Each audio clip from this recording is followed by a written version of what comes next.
Hello guys and welcome back to this 7 days web development bootcamp. So till now what we have seen, we have learned HTML and you guys are pretty good at HTML now. I hope so, and from today onwards we are going to start with our CSS, how you can work with CSS, how you can create your websites more, designing, how you can do the designing more creative, more attractive. So all of that we'll see in today's video. So without wasting much more time, let's get started. So first of all, before starting anything, learning anything, we should answer the what's and what ifs and how. Correct. So first of all, we'll see what is the CSS. Correct. So CSS stands for cascading style sheets, and CSS handles the look and feel part of a web page. Correct. So CSS defines how the your page will look, how the user will like it. So all of that we can do it with the help of CSS. Correct. All the modern websites make use of CSS to beautify their web pages. Embedded device displays often the CSS to style their users. RSS clients also let you apply CSS to feeds, and instant message clients also use CSS. So we can say it has been applied manywhere. Correct. Uh, Many websites use CSS. So we'll see what's the history of CSS. So cascading style sheets level 1, which was CSS1, it came out in W3 as the recommendation in December 1996. So first of all, it came out as recommendation. It was not currently implemented back in the 1996. Then CSS2 became the W3 recommendation in May 1998, which was built on top of the CSS1. Correct. And it was created by VM Lee. So that is the history of CSS.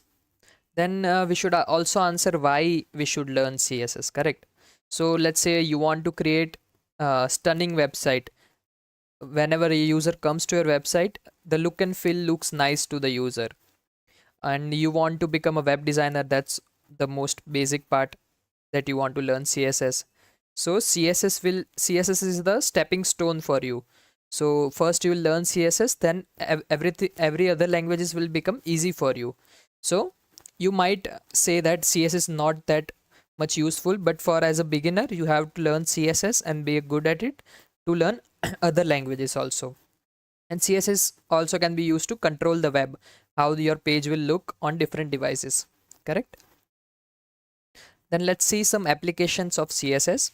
So CSS saves times. So how will it save time? So we can also use we can also design our page using HTML. Correct. But CSS is much faster than HTML. So page load is faster. Then the maintenance of the file is easy. Why? Because we can create another file of CSS and then we can maintain it. It's superior styles to HTML. So we cannot do all the styling with HTML. It becomes very tedious, and also there is not much we can do with HTML. So for that, CSS came into the picture.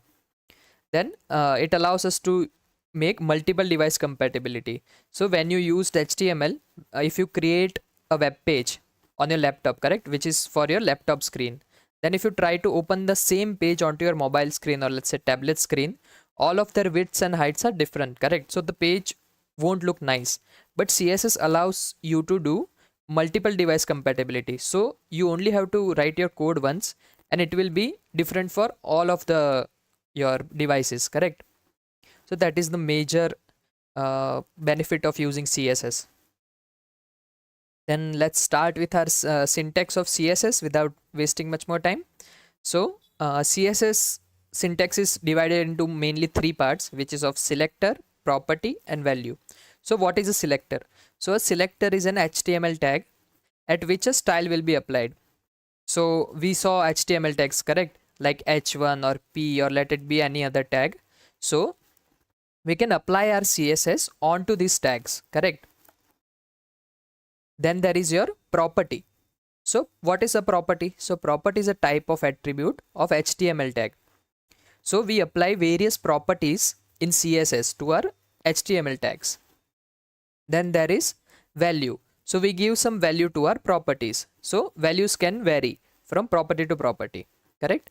And if you observe over here, the basic syntax is selector. In curly braces you have to write property, then colon, then value, then you have to specify a semicolon. Don't mind it here, I have forgotten to put a semicolon over here, so there should be a semicolon, then your curly braces again, correct? So if you do it for table, let's say you are applying your CSS to a table, so what you can say is, you can say table, then in curly braces you will say border 1 pixel solid, correct? So what it will do, it will go to your table and apply a border of 1 pixel to it, correct? So now let's see how you can implement your CSS onto your page, correct? So you, first of all, you have to learn how you can type CSS and how you can include it onto your HTML page. How will you integrate your HTML with CSS? So there are mainly 3 types, and there is also one fourth type, but we mainly use 3 types only. So first one is your inline CSS. So what is an inline CSS? Let's see. Let's say, so this was our previous page where we stopped, correct?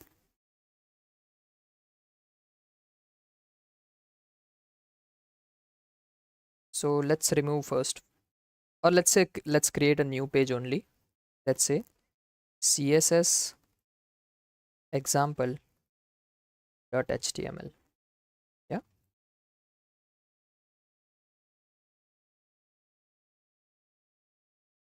apply your boilerplate code over here.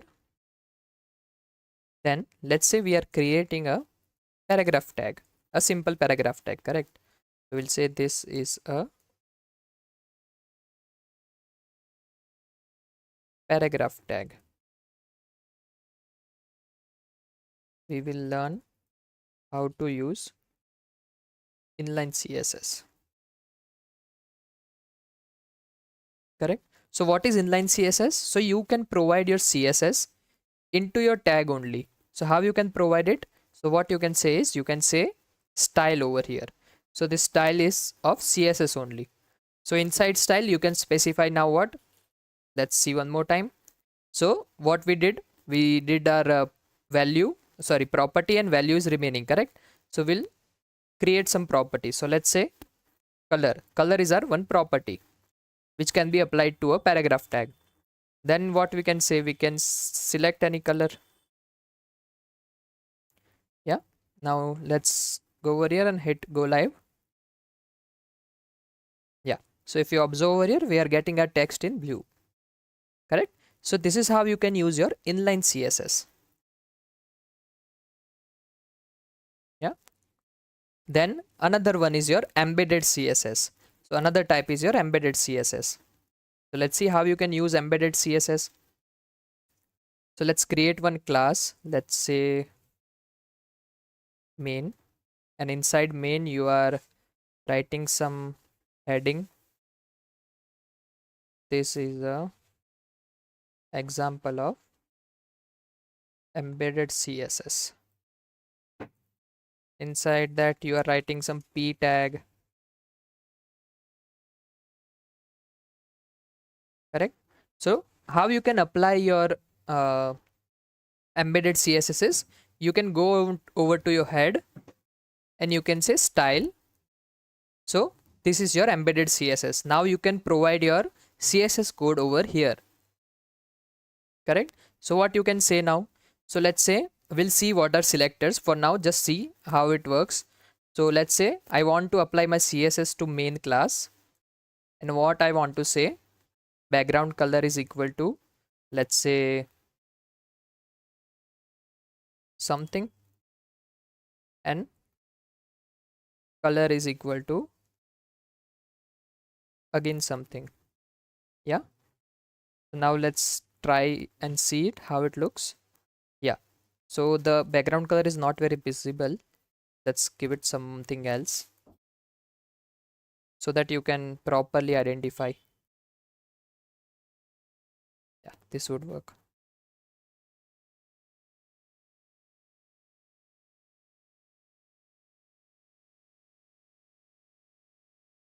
Yeah, so if you observe here now, what we did, we created our simple division, correct?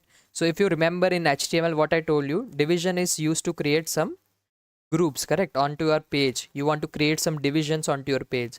For that purpose you can use your division tag. So what we did, we made a box with a division tag, and this is our main division, correct. So inside that we have provided some HTML heading tag, and inside it we are providing some normal text, and we have set the background color to this, some color, and your color is your font color. So we have provided two properties, correct. So first one is a background color, so which defines the color of the background, correct. And we have defined the color, so which defines the color of your font, correct.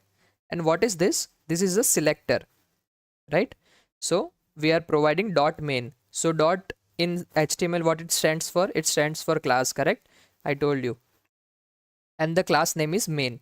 So this is your selector. We'll see what are selectors, but for now just understand you can use embedded CSS like this. You can just create a style tag and then you can use this. Yeah, so let's move on. So we have seen embedded CSS. Now the third type is your external CSS. So what is external CSS? So we make another file, yeah, of CSS with extension of .css, and then we include that file onto our HTML page. So how you can do that? So you can say, let's say CSS example.css. So this is your CSS file. So in here you can just start to write your CSS code, correct. So let's say what I want to do is, let's remove this first. I'll tell you later why we are removing this. Go over here, write the same code and say background color, let's say brown, and color is your peach. Yeah. So what we are specifying? We are specifying a selector, a class name, and inside that the first property is your background color, and we are separating each and every one of them via using a semicolon, correct. The color is your font color. Now go to your HTML page. So when you wrote the boilerplate code, yeah, so you'll get a tags which looks something like this, which is your link tag. So link tag, what it does, it links your HTML file to another file, and we have provided rel as a style sheet. So what it specify, that we are specifying that it's a style sheet. So what you can say, css example.css, correct. Now go on to your page and see it. So now it is changed, correct. So that was the third way of using CSS, that is your external CSS. Then there is one more method, not very popular, but it can be used. So it is your imported CSS. So we use @import and then we provide a URL, correct. So let's see that. So what you can say is, you can say @import, and then you can specify your URL. The URL is css example.css, correct. Where is our web page? Yeah. So we have currently included a style tag, correct. Yeah, so let's remove this.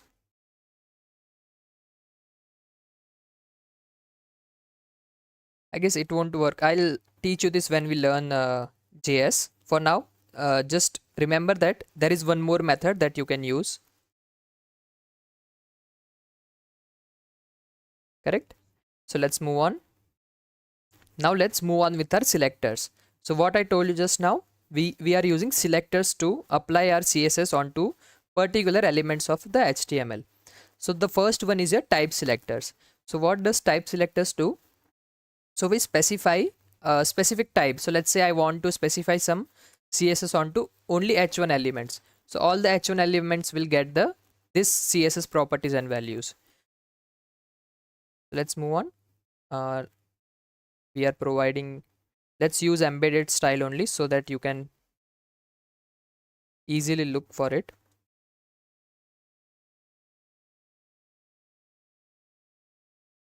Yeah, so before moving to the selectors, let me show you one more thing so that you can understand why I removed the style tag. Yeah, so there is something called as CSS rules overriding. So what is it? So when you use CSS, there are three different types, correct? As I told you just now, that you can use embedded CSS, your inline CSS, or your external CSS file, correct? So when you provide this, so let's say you have provided some external CSS file, and there you have provided some property to some elements, correct? You have provided some color or background color to, let's say, h1 element, and for the same you are writing your inline CSS onto your HTML page, correct? So the inline CSS has the more uh, power or precedence over the external file. So the precedence goes like, the first inline will be counted, then your embedded will be counted, and then your external file will be counted. So if the first two are not there, then only external file will be counted.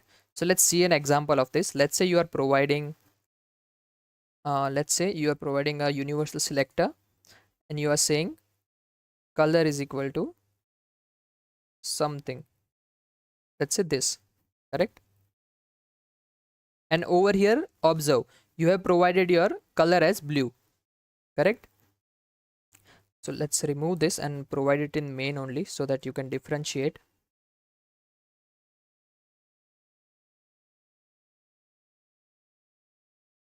Let's say you have provided here black, correct?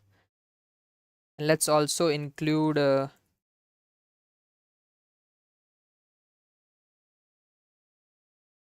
your external CSS file.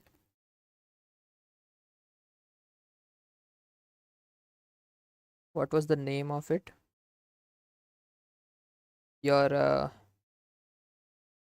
CSS example, correct? Yeah, CSS example.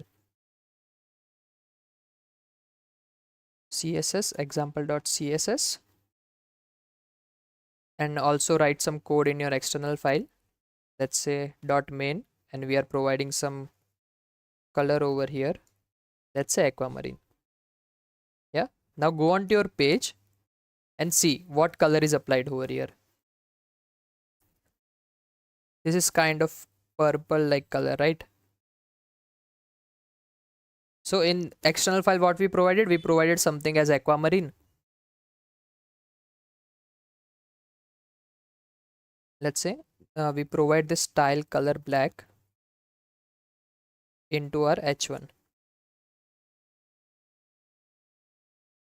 correct? And inside this we have provided blue violet, and inside over here in h1 tag we have provided black color. So observe now, although we have provided different colors everywhere in the external file and in the embedded code, the inline one is counted first. So it doesn't matter that you have provided embedded code, embedded style sheet, or external style sheet. If you have written the inline CSS code, this will be implemented first, correct? Then if you remove this, then this will be applied, your embedded style sheet, correct? And then if you remove that also, then your external file will be counted, correct? So you can observe the difference over here. Let's move back to our selectors. Yeah, so the first one is your type selector. So what does type selector do? You can select any particular type of element from your HTML, and then you can apply your CSS to it. So let me remove this. Yeah, and let's say I want to provide my style for h1 tag. So I'll just write h1, then curly braces, then I'll say color is equal to, or let's say font size is equal to, we'll say 30.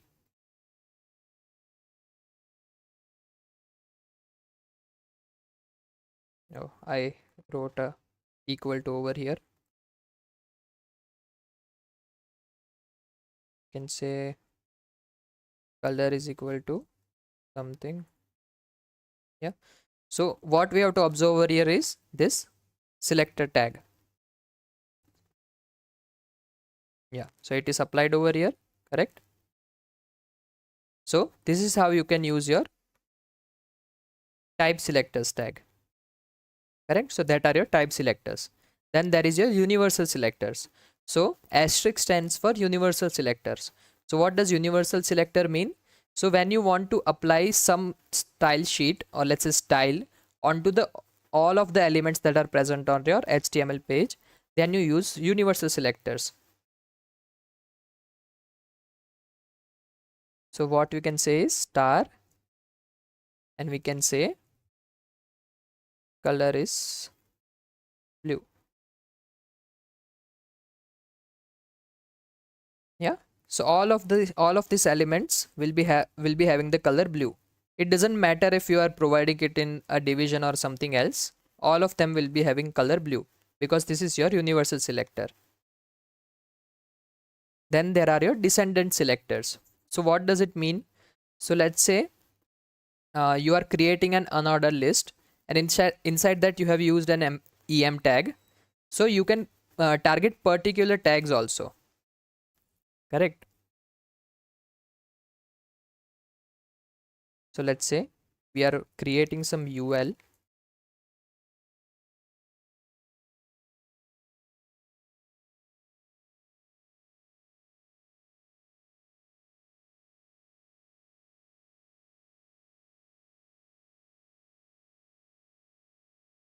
Let's say you have written an emphasis tag over here onto this particular element. So observe, the second element does not contain an em, only the first one contains. So what you can say over here is, you can say I want that the UL, I want the em which is inside of your UL tag. I want that only. So what I want in that is, I want my color to be blue violet. Yeah, so if you observe, so there is very minor difference. Let me change a color to something else.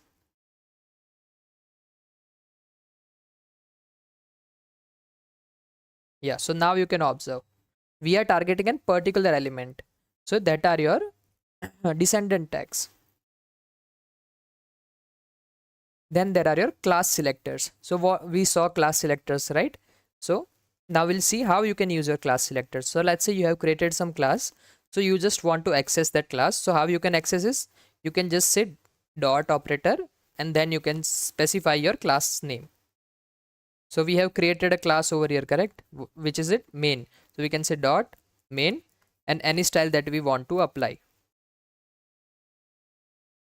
We can say background image, URL.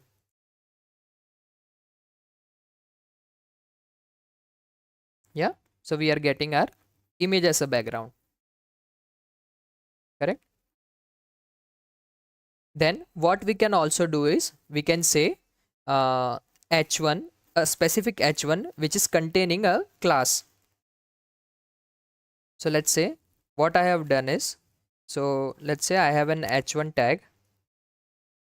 This is a example h1, correct? And let's say we have done some dot class inside it.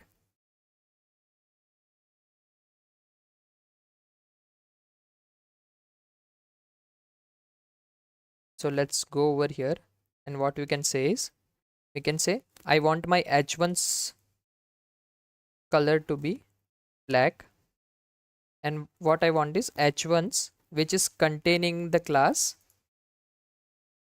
inside, I want its color to be, let's say, something else,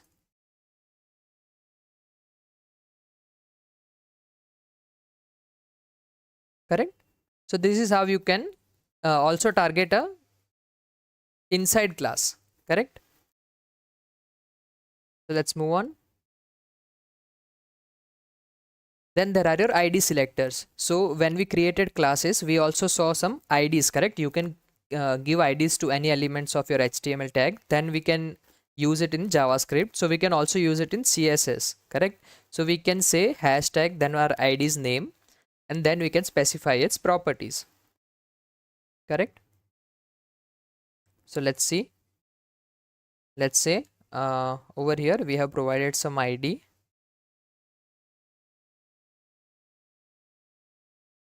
heading 1.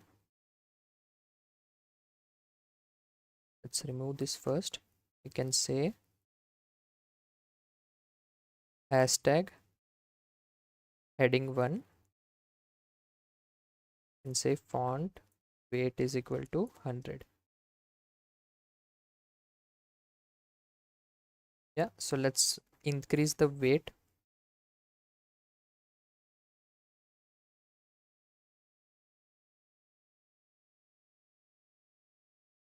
Yeah, so if you observe over here, we are getting this text as bold. So what does this property do?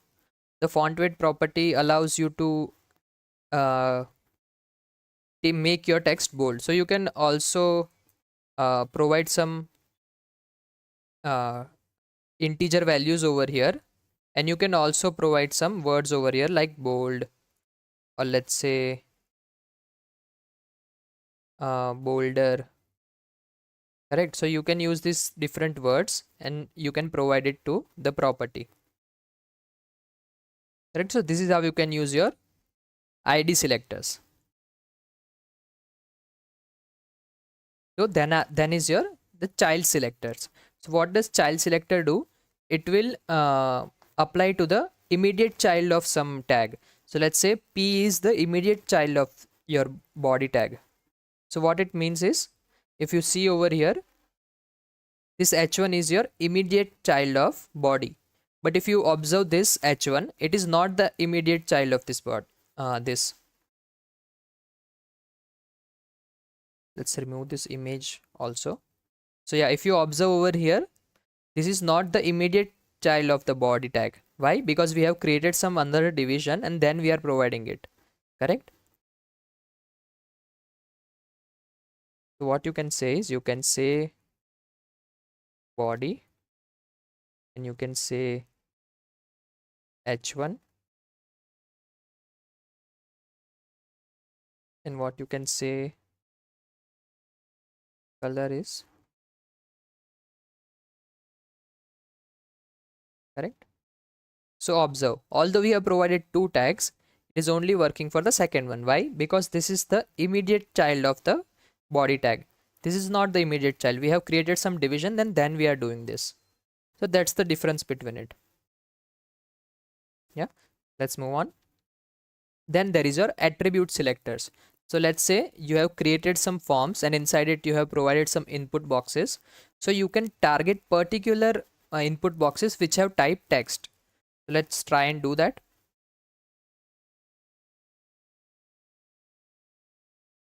Let's say you have created some form. By the way, you can also use input tags out of the form, but it is not very advisable. Always use your input tags inside your form only. Input, let's say type is equal to text. We can say ID is equal to name.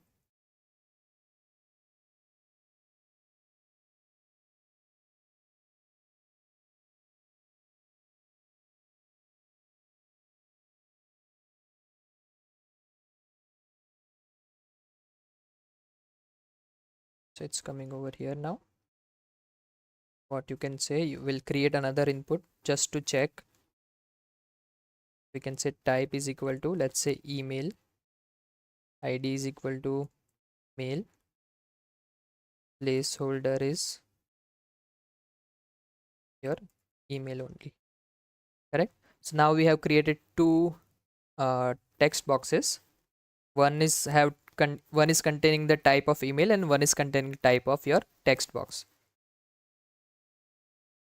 So what you can do, go over here and try input type is equal to, let's say text box, provide the background color as something light. Yeah, so if you observe now, only the input box which has the type text, it has the background color of this beige, correct? And this one is not affected. Why? Because the type of this input box is email, correct? So let's move on. This is how you can select your attribute selectors. So you can give multiple style rules. So if you observe, you can give multiple attributes to any tag, correct? So you can say color is your white, your font family is your let's say sans, then your font size is large, your padding is 10 pixel. So you can give multiple attributes to a properties to a selector, correct?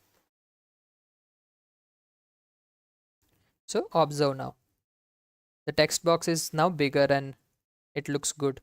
So when you write, the text is coming in white, correct? So you can use multiple style rules. Then there is your grouping selectors.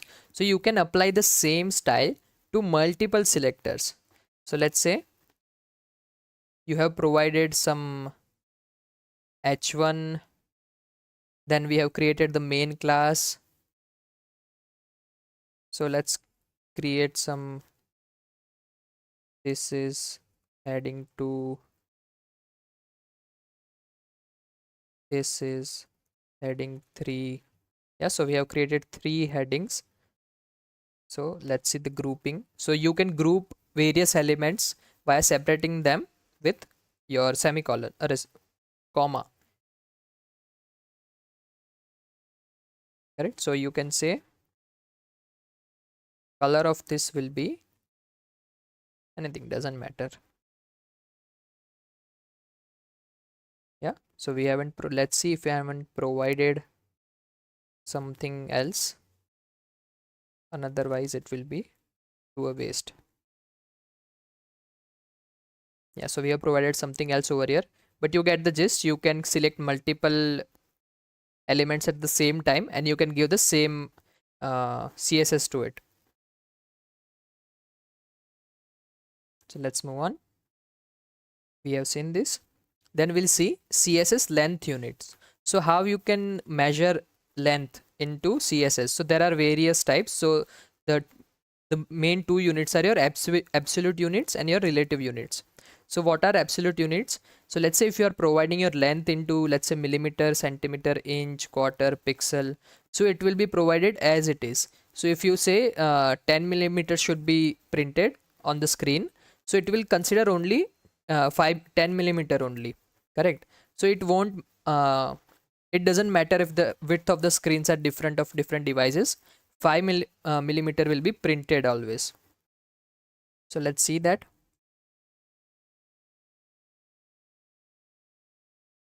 So let's say padding over here we are using 10 mm instead of 10 pixels. Yeah, so this is your 10 millimeter padding. Then you can also use centimeter. Yeah, so this is how long your centimeter looks, correct? Then you can say inch, quarter, pixel. So there are various, but we mostly use very few of them. You can also say pixel. You can say inch is not there. You can say pixels. Yeah, so mostly we use pixels, correct? Because that is more feasible for us. Yeah, so that is your absolute length units. So next is your CSS relative length units. So what are your CSS relative length units? So it is relative to the font size of the element. The EM is your there is one relative length unit which is EM. So it is relative to the font size of the element. So what we can say is, let's say you are using some relative length units. So what it means is it is related to something. It's relative, it's not absolute. So you can define it according to width or height of any object, or let's say screen. Correct. So there are multiple relative units. You can see it on the web. We are mostly going to use 3 or 4 of them. So major of them are em, which is relative to the font size. Then there is your ex, which is related to your x height of the current font. And there is your rem, which is related to the font size of the root element. Correct. So let's see. Let's say you are providing font size somewhere. Let's say font size is 3em.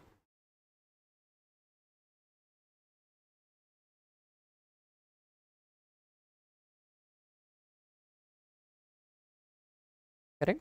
So this is your relative units. So let's move on. Then we'll move on to our CSS colors. How you can use colors, and how you can, what are the different types of colors types that you can use into your CSS. Correct. So there is first one, named colors, which we are already using. So you can just say color or background color, and then you can provide the name of the color.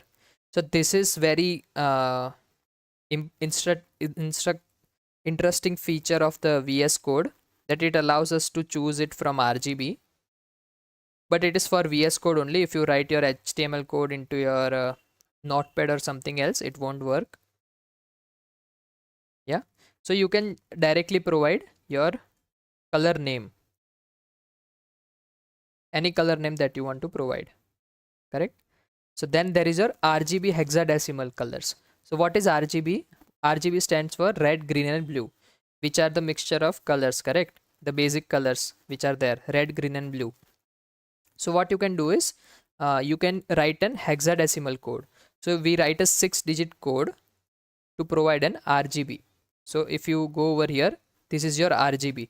Let's say I will select this one. Correct. So it is providing you the mixture of red, green and blue. You can also write your hexadecimal code with your hashtag. So let's say 000. So this is your black color. So where we are providing it, the immediate child of body tag, the h1. Yeah, so it is coming in black now. So that is your RGB. You can provide red, green and blue, the values of red, green and blue. You can also use, a 3-digit hexadecimal code. So let's say you are writing this black color, right? The 6-digit hexadecimal code. Correct. So the same you can also write it with 3 digits only. So we take 1 digit from every 2 digits. So if I try to show you, so the first 2 digits, let's say 0, this is your red, this is your green and this is your blue. So what we do is we take each one from every one of them. So we say 0 from red, 0 from here and 0 from here. Correct. So we can write a 3-digit code also. So it will work the same. Yeah, so it's also showing us black only. Correct.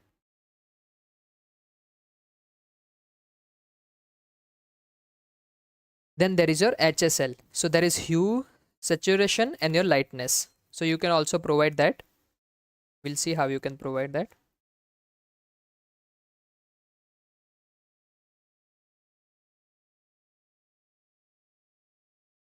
So let's say 100. Please, we provide it from 0 to 360. And then we provide our saturation and lightness into percentages. Correct. So keep that in mind. So let's move on. So now we'll see some properties, different properties. We'll start with different properties and we'll see each and every one of them. So the first one we are going to see is your background color property. Then there is your background image property. Then there is your background repeat property, background position. Then your background attachment. Then your background property is used for, shorthand to specify any number of background properties. So let's start with it. So we have provided an image somewhere, right? Okay, we have removed it. So we'll say that dot main, we can say background image. Then what we can say, we can specify the URL, the absolute path to your image. So I have downloaded an image onto my folder only, which I am currently working in. So I don't have to provide any absolute path. I can just directly specify my file's name. But if you have downloaded it somewhere else, you have to provide your absolute path. Now go on to your page and check it. So this division is getting your background image, correct? Then there is another property which is background repeat. So we can say no repeat. So it will come as one image only, correct? The repetition is gone now. If you don't specify this, it will repeat again and again. So if you want to see the values of any property that you want to use, what you can do in VS Code is just type hash and you can select any number of values that you want to use, correct? So there are these values to this property. So we can say repeat x. So it will be repeating on the x axis only. Observe, repeating on x axis. You can also say repeat on y. Yeah, so if you observe, it is a small repeating over here.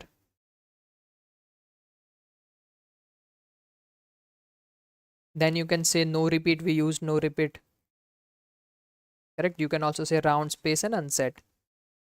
We'll keep it to no repeat only. Let's move on. So we have seen background repeat. We can also specify background position.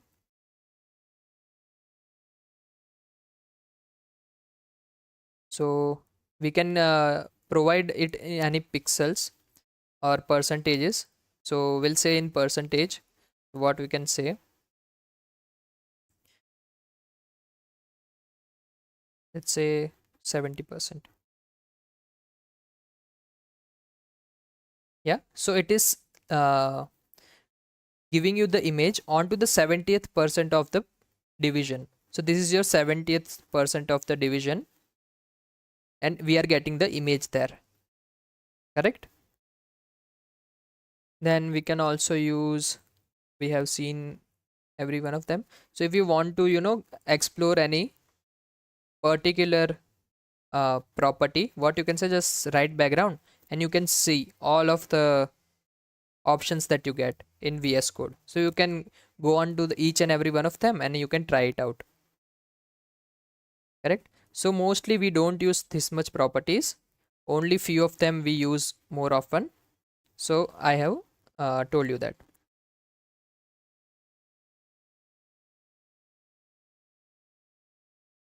Let's move on. You can also set the background attachment. So what you can say is background image, then you can specify the URL and then you can use properties.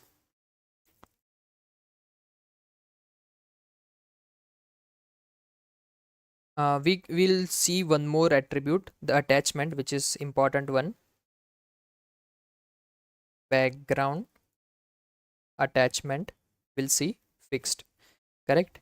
And then in our main division, what I want to do is I want to show you something. So I'm just writing some random text. Yeah, so see, this is our division, right? And we have provided one image, correct? So what is happening over here? See what we have written over here. We have written background attachment as fixed. So even if, let's say, we write few more steps over here, when we provide too much text and it goes for the scroll, so when you have too much content onto your page, we'll have to use vertical scroll, right? But the image will be fixed only. See, if try go and try to scroll, the image is getting fixed onto one position, correct? So this is your background fixed, attachment fixed. Let's remove this.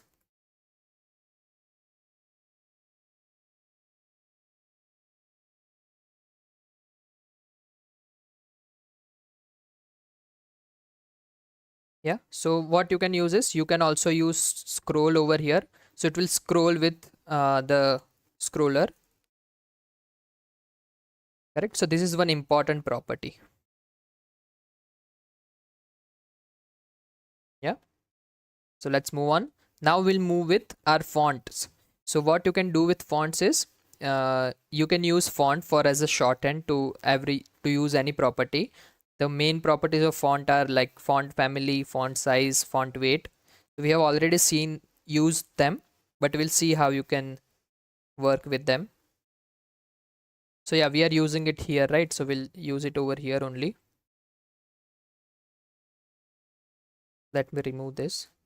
So we are providing it for a particular type text box, correct? What you can say font, you can say specify size, correct? You can specify large, larger, medium, small, smaller, extra large, extra small, double XL large, double X small, correct? And you can also provide any integer. We'll say medium. I want medium font. Then what you can say font weight. What is the font weight? It defines how much bold you want your text to be, correct? So you can provide your integer values, correct? And you can also provide this words, normal, lighter, bolder, and bold, correct? Lighter is a little bit lighter, so we'll use that. Then what is there? You can specify font family. So there are different font families, right? So if you have ever worked with Word or let's say Notepad, you can select different kinds of fonts, right? There are main font families in which there are different types of fonts. So you can select any font family that you want to, and you can specify it. So now we are getting a different font, different font size, and a different font weight. So if you provide bolder over here, you'll notice some changes. Yeah, the note, the difference is visible, correct? Let's move on. So yeah, these are your mainly used font properties. Then we'll see how you can work with images. So the border property is used to do what? It is used to set the width of the image border, correct? Then you can also use your height property to specify the height of your image, correct? Then you can use your width property to set the width. Let's say we are providing some image. Let's use inline CSS for this one. What else? What you can do in inline, you can do it in embedded, and you can do it in external, correct? So there is no worries, you can use any one of them.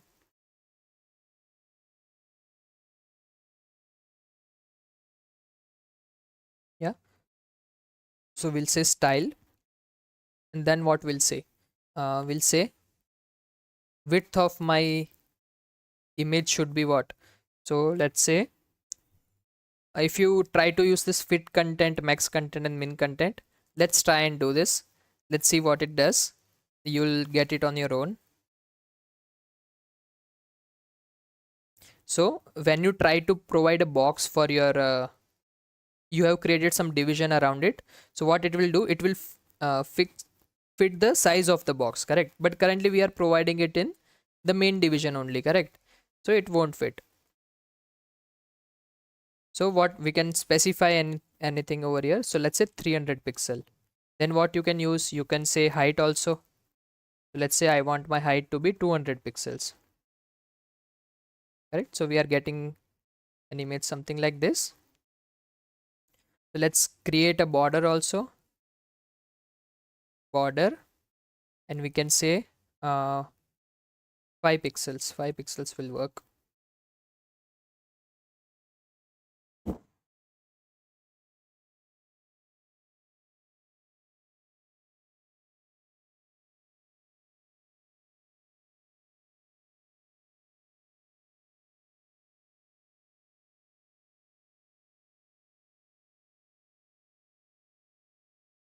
Yeah, so I don't know why we are not getting it. It should work. Anyways, we'll move on with it. We can say border solid.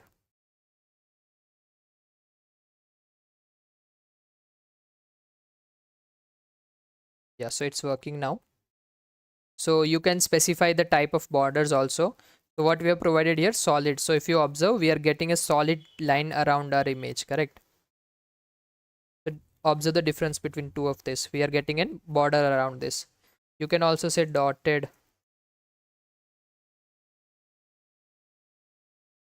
Yeah, so a dotted border will come. And you can explore the options of a border, correct? So let's say solid only. We can say solid 5 pixel. Yeah, so now it's more visible. So now we'll see one more important property of your border, which is border radius. So we can say 2 pixel. You won't notice it over here. We have to provide something bigger. Let's say 20 pixel. Yeah. So if you observe now, we are getting a radius around our edges onto our image. So we have provided a border radius into it. It is applying 20 pixel to your image border. If you try to make it more, so it will mainly become a round image, correct? So this is how you can create, a cards or something like that onto your page. So it will look nice. So yeah, with that there is image. Then we'll start with our links. So we used links, correct? The anchor tags. So there are different properties which we can use. Uh, it will be more understandable when we start with pseudo classes. But currently, let's see what are they. So these are your pseudo classes. So what are pseudo classes? When we want to perform some action on particular state of an object. So what does it mean? So let's say when I hover my cursor onto something, then only I want to change its color. So that is your pseudo classes. So there is mainly 4 pseudo classes for links, which is the link, which signifies is the unvisited hyperlinks. Then there is your visited links, correct, which signifies it's visited already. Then there is your hover pseudo class, which signifies an element that currently has the user's mouse onto it, correct, we'll see this. And then there is active, which signifies that user has currently clicked onto this element, correct. So let's try and do this. Let's say we are creating an anchor tag. We are specifying some href. Let's say to which we'll say nav.html, correct. Then we'll say style. Then what will use embedded CSS.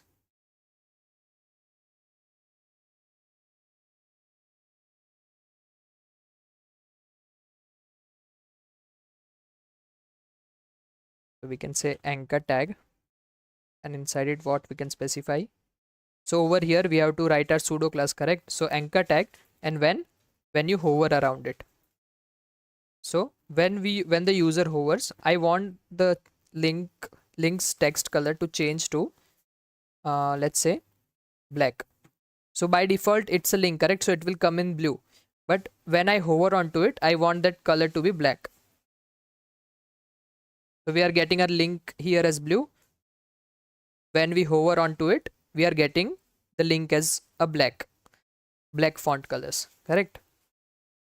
So this is how you can use it. So the another 3 pseudo classes, which is link, visited and active, we'll see it later in the course. I'll tell you later. Yeah, so for now let's move on.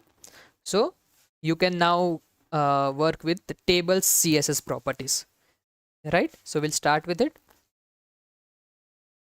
So you can say there are multiple ways you can specify your tables CSS properties. So everything we have seen till now, you can use it with tables, but there are few more important CSS table properties, which are border collapse property and empty cell property, correct. So what does border collapse do? So if you remember, when we created a table in the previous video, we had the cells border different and the main border different of the table, correct. So what does border collapse do? So it specifies whether the browser should control the appearance of the adjacent borders that touch each other, whether each cell should maintain its style. So what it basically means that it will create only one border. Correct. So let's create one table now, and then we'll see the difference. Table, we'll say table row, we'll say table heading, let's say column 1,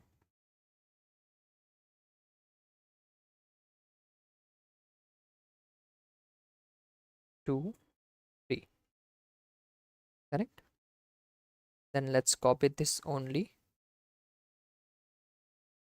or specify table data, some table data. Yeah.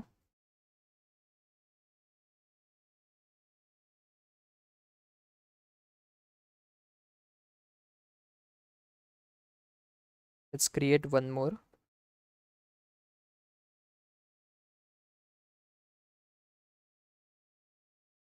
Let's create two tables at the same time to observe the difference. So give this table as ID of collapse and this table ID of non-collapse. Correct. So let's try to give CSS to it. So I want to give CSS to collapse. What I can say is border is 5 solid 5 pixel. I can say border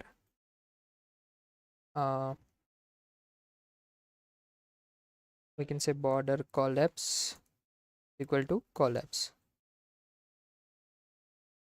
Correct. And we are not defining it for the non-collapse one. Correct. So now let's try to run this. Yeah. So if you observe the difference between them, we are getting the single border in this one and we are not getting the border in this one. Correct. So that is the major difference between the two of them. So then there is one more important property, which is empty cells. So let's say you have provided some empty cells into your table. So let's say these cells are empty. These two cells are empty. Yeah. So currently we can see these sides.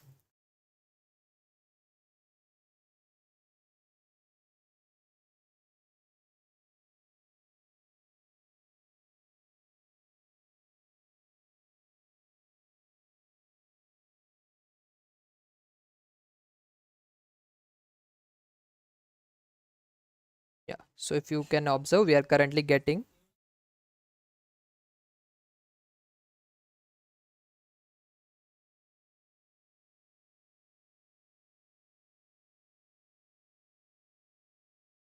let's remove this collapse for now so that you can get a better understanding. Yeah. So if you observe now,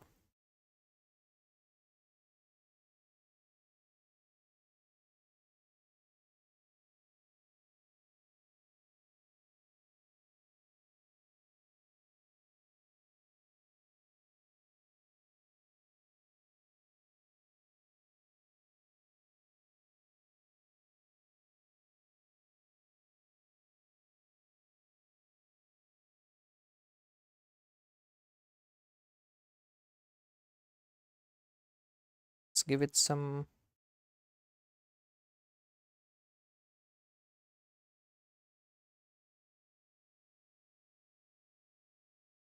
margin top,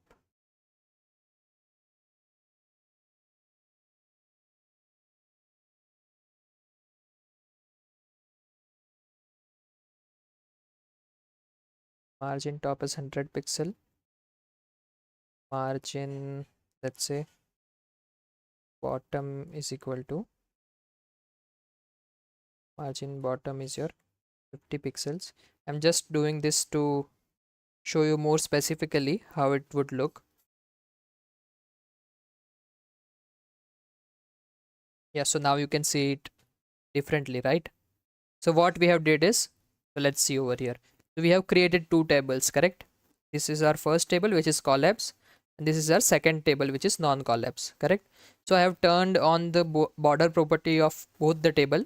So we are getting border to the both the tables, correct? And then in the collapse one, what I have did, I have said border collapse is collapse, correct? And I have used margin top and margin bottom. We'll see it in a bit. What I have said, border collapse is collapse. So if you observe now, in the second table, what we are getting the cells border also, correct? Every cell has its own border, and in this one it's collapsed onto the single one, correct? So this is the difference between collapse and non-collapse. So you can say one more thing. What you can say, empty cells, and you can say hide. Let's provide it in this one also, so you can differentiate.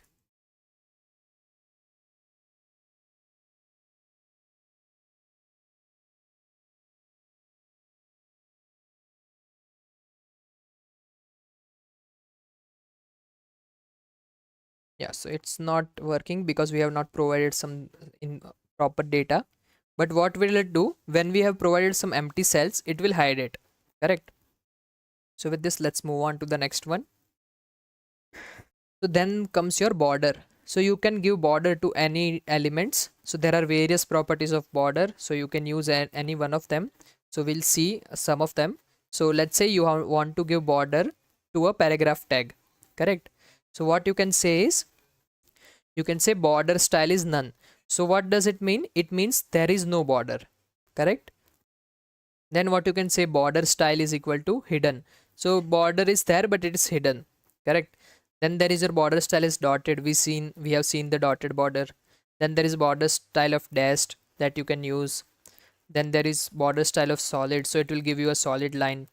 Then there is your border style of double. Then there is your groove. So let's see some of them so you can differentiate between them. So let's see it in table only. Let's say dotted. It won't work for table. Yeah, I knew that. So let's give border to something else. Yeah, to this we can give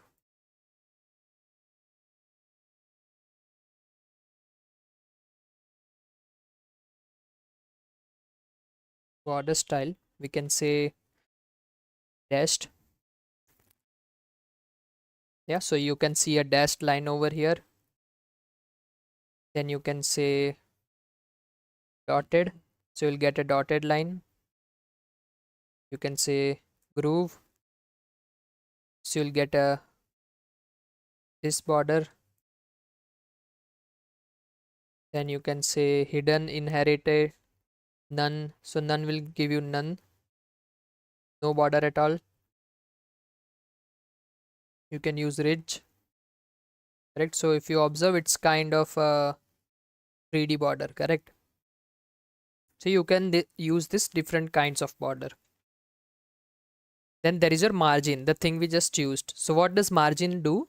So margin allows you to make space between the HTML elements and the page, or let's say around your HTML elements. So let's say there is one element of p tag. So what I want to do, I want my p tag to, let's see it on page only. So let's say there is this image, correct? So it is very congested with this table. So what I want to do, I want that there is a margin of some pixels on around this image, correct? So it looks nice. We can differentiate between it. So where is our image? Let's see our image. So this is our image, correct? What I can say margin, and I can directly say 50 pixels. Yeah, so if you observe, it's giving the margin to all of its sides. So from all of the sides, it's giving margin as 50 pixels.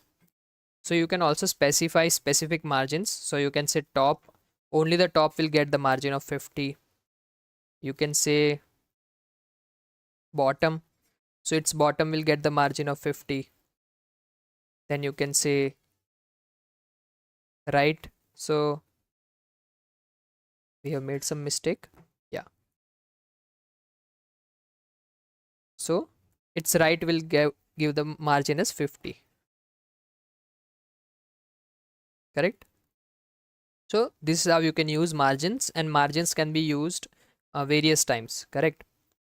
So there is one more way to give margin, which is you can specify all of the margins into one property only. So what you can do is you can go over here and just specify margin. Correct. Then you can specify, let's say 20 pixels, then let's say 100 pixels, and again 20 pixels. So what is happening over here is the first one, it will be given to the top. Correct. It will be considered as margin top, then it will be considered as your margin right and left, then it will be considered the last one as your margin bottom. Correct. So how you can check that? Just say that you want 100 over here, you want 200 on the top. So see, we are getting 200 on the top. So from this you can differentiate that the first one is your top margin, second one is your right and left margin, and third one is your bottom margin. Correct. Let's move on. Now we can see how you can style your lists. So we have already seen this when we worked with HTML, if you remember. So we used different types of styles for our let's say bullets. So we used disk, or let's say circle or square, anything like that. So this is also you can do with list style type onto your page. So I'll leave it to you. It's very easy. We have already done this. We just have to do it in the style tag now. Correct. So then there is your padding. So what is padding? So we used some cell space padding and cell padding when we use tables. Correct. So we'll see now what is padding. So when we used margin, what we are doing, we are giving the margin, or let's say space, around your HTML element. Correct. So when we want that, we want to give, let's say this is your one HTML element. Correct. So I want that this heading is congested within this box. So what I want is I want to give some space in between this heading 3 and this box. So this is your padding in between the elements. This is your heading 3. Correct. So let's go to heading 3. Yeah, here it is. You can say padding 10 pixels. So if you observe, let's give it some more to differentiate. Yeah, so if you observe now, we are getting some space around it. Correct. So it works like margin only, but inside the element. So you can specify same as margin. So you can say top, bottom, right, left. Correct. So that is your paddings. Then we'll see cursors. So when you use HTML or CSS, we want users to have different cursors on different occasions. So for that, to save some time, I have already written some code for it so that you'll get a better understanding. So what I have done over here is I have defined two classes. Sorry, this is another class. So yeah, over here what I have done is I have created various classes which all are there in the options, created all of them, and this is your cursor property, and that are your values. So this is your default cursor, this is your auto cursor, crosshair, pointer, move, text, wait, help, not allowed, progress, alias, copy. These are your types of cursors. So it is predefined, you just have to use it. Correct. It is nothing new. You just have to see what's the difference between them. Then what I have done, I have made a class of demo cursor and made some style for it to make some boxes onto a screen. So we'll provide this code in the description of this video, so you can take it from there and you can try it out. correct? So let's dispose the previous server and make this live. So yeah, if you observe over here, we are going to use different kinds of cursor over here. So this is your automatic cursor. Observe my cursor over here. This is your default cursor. This is your crosshair cursor, correct? This is your pointer cursor. This is your move cursor. To move anything, you can use this kind of cursor. Then there is text, wait, you'll get a round buffering. Then there is help, you'll get a question mark, not allowed, progress, alias, resize, correct? So these are just acronyms for the resize, correct?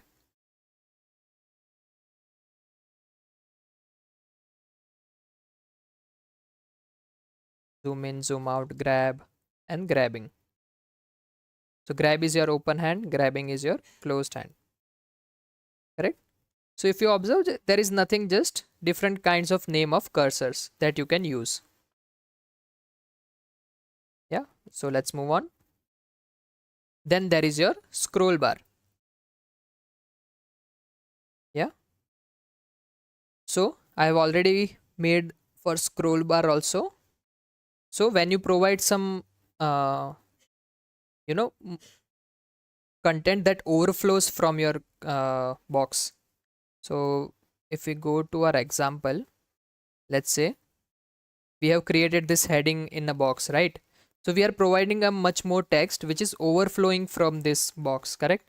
So when this happens, what we can do is we can use scrolls, correct? So what we can do is we can say overflow is scroll. So when the overflow happens, we want to get an automatic scroll around it, vertical and horizontal both. And when we use this overflow auto, so when we use auto, we'll get only your vertical scroll bar, correct? Let's port this one and start this one. Yeah, so if you observe over here, this is your example of scroll view. So when you provide overflow as scroll, you'll get vertical and horizontal both scroll bars,